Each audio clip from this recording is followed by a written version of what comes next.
함께 묵상할 금요기도의 말씀은 로마서 8장 28절에서 30절까지의 말씀입니다. 신약성경 250쪽입니다. 우리가 알거니와 하나님을 사랑하는 자 곧 그의 뜻대로 부르심을 입은 자들에게는 모든 것이 합력하여 선을 이루느니라. 하나님이 미리 아신 자들을 또한 그 아들의 형상을 본받게 하기 위하여 미리 정하셨으니 이는 그로 많은 형제 중에서 맏아들이 되게 하려 하심이니라.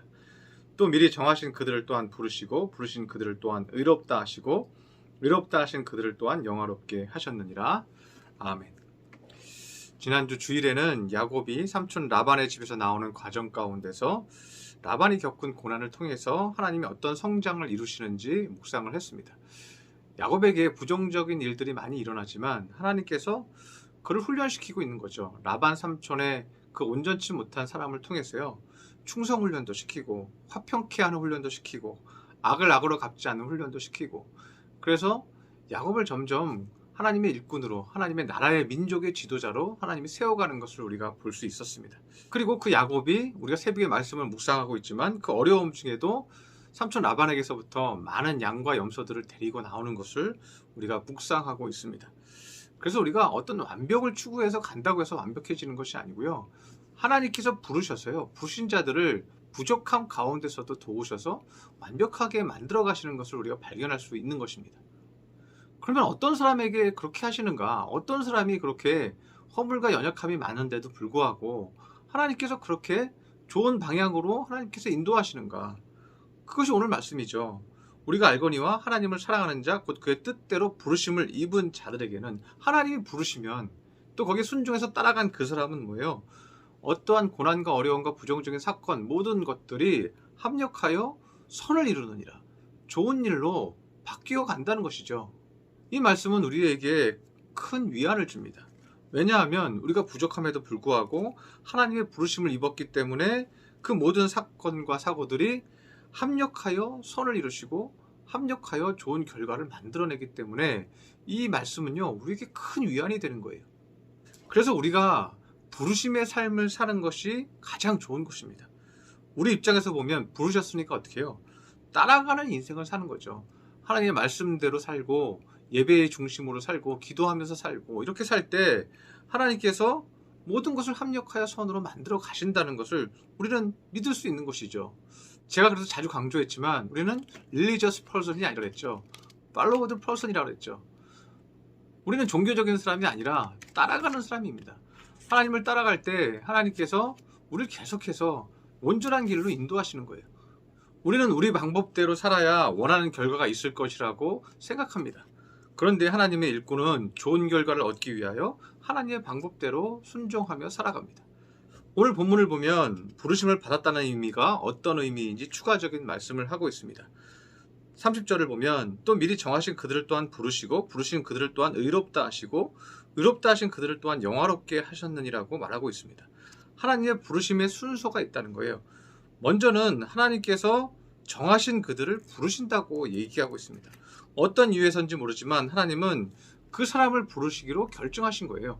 여러분을 부르시기로 결정하시고 마음에 결정하시고 내가 이 사람을 불러야지 하고 결정하시고 부르셨다는 거예요. 그리고 부르신 그 사람을 의롭다고 얘기한 거예요. 아직 의로워지지 않았는데 하나님이 네가 나에게 왔으니 의롭다고 말씀하신 것이죠. 사울 왕을 하나님이 부르셨습니다. 그런데 그는 의로운 왕이 되지 못했습니다.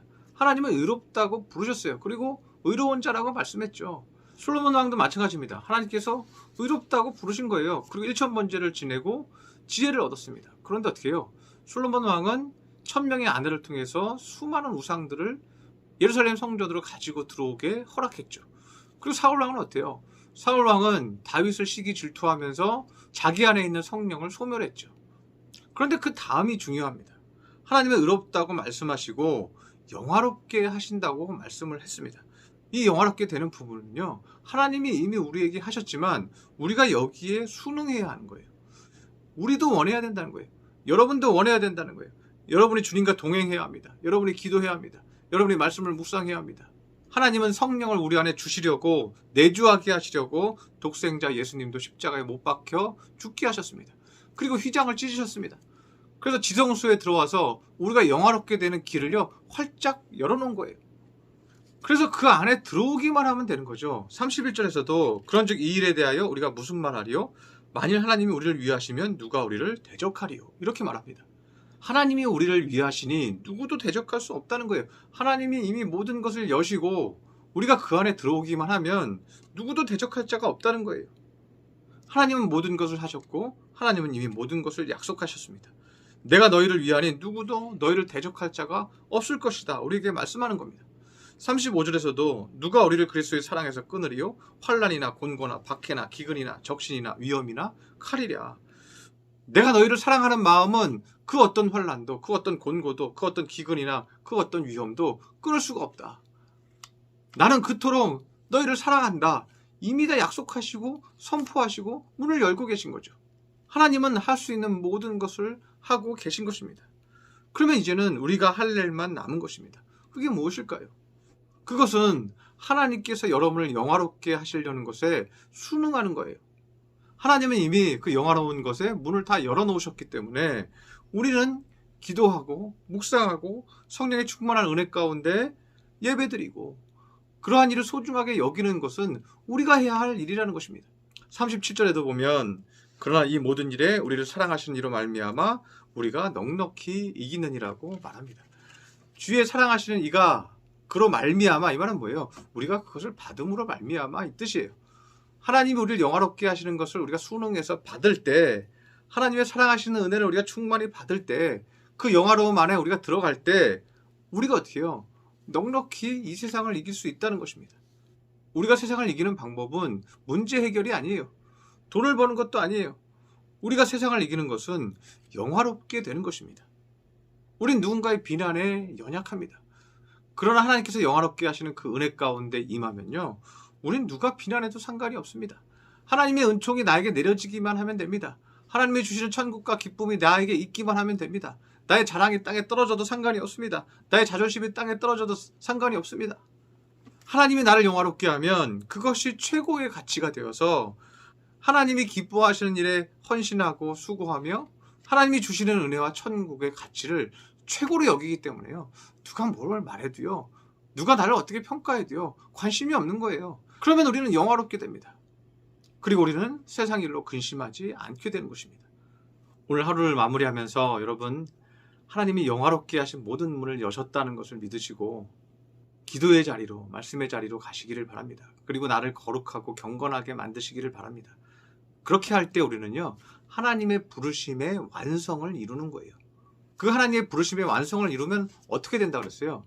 하나님의 뜻대로 부르심을 입은 자들에게 합력하여, 모든 것이 합력하여 선을 이룬다고 말씀하고 있잖아요. 아브라함이 어떻게 했어요? 아브라함이 고난 가운데서도, 사막 가운데서도 롯을 저 도시로 보내면서도 그냥 돌단을 쌓고 제단을 쌓고 또 예배드리고 공예배를 드리잖아요. 가족들과 함께, 종들과 함께 하나님 앞에 예배와 찬송을 드리잖아요.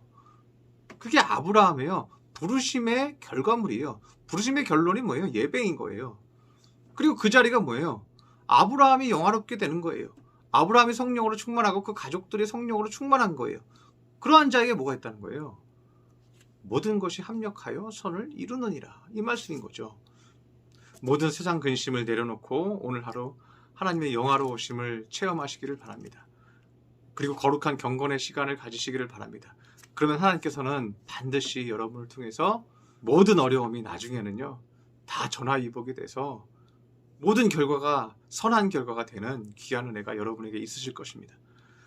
그렇게 오늘 하루를 예배하며 마무리하는 거룩한 주의 백성들이 되시기를 축원합니다.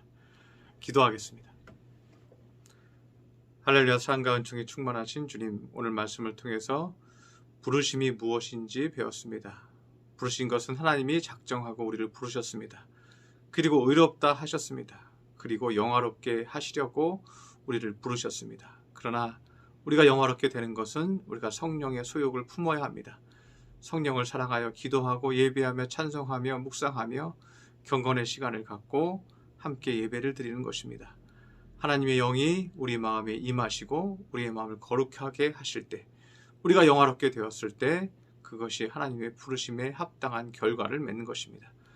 우리가 그렇게 되면 하나님의 뜻대로 부른 자들에게 모든 것이 합력하여 선을 이룰 것입니다.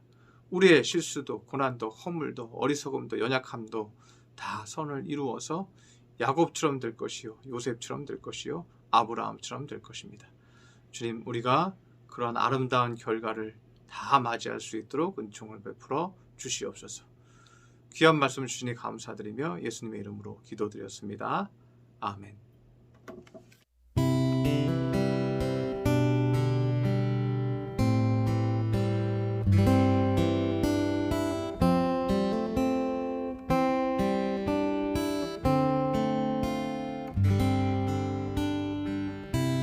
주를 위한 이곳에 예배하는 자들 중에 그가 찾는 이 없어 주님께서 슬퍼하시네.